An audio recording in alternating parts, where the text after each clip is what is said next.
Good morning, everybody. Welcome to the May 16th issue of the Tucson Mortgage Weekly. I appreciate you tuning in.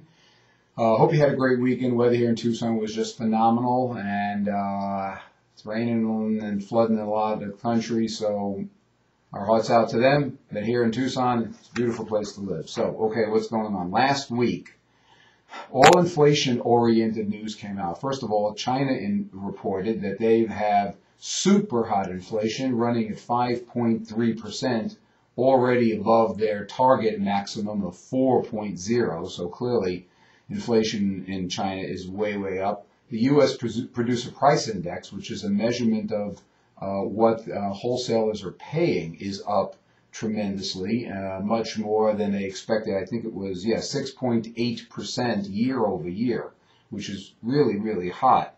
At the same time, inflation at the consumer level was only slightly higher, so those costs aren't really being passed along yet. But there's no doubt that that mouse is going to move through the snake here, and we at the consumer level are going to see it pretty soon. And kind of to put a little pretty bow tie on it, the auction of 30-year bonds went very, very poorly last year, as investors were kind of sort of shying away from long-term treasuries and long-term U.S. debt, U.S. money. So the bottom line is that we saw a lot of twisting and turning last week, but the end result was, as you can see from the newsletter, that really there's very little, if any, change to interest rates. They've kind of absorbed them, and we're moving forward. This morning, what's going on is that the manufacturing numbers came out, and that was measuring inflation at the manufacturing level. Again, came in hotter than they expected. And if you start looking at that, it may be because what's going on in China is having an effect here in the U.S., passing those costs through to the manufacturers, and it's just a question of time before the consumers start paying. The other point of note which happened this morning is Treasury Secretary Geithner announced this morning that to help keep the government floating until the debt ceiling is raised, he's borrowing money from 2 U.S. pension funds. This is absolutely tantamount to borrowing from Peter to pay Paul.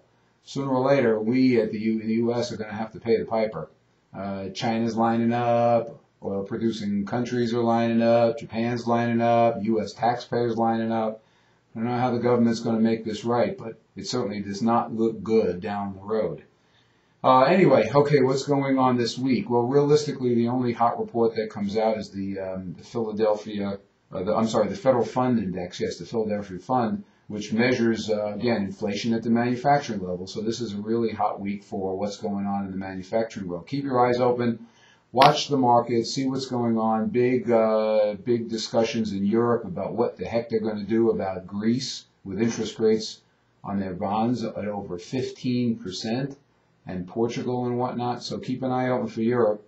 The contagion is going to continue to spread, and they don't know what they're going to do over there. So anyway, don't forget to check out the blog site, TucsonMortgageBlog.com, along with the new website, TucsonMortgages.com. I'm Todd Abelson with SunStreet Mortgage. Make it a great week.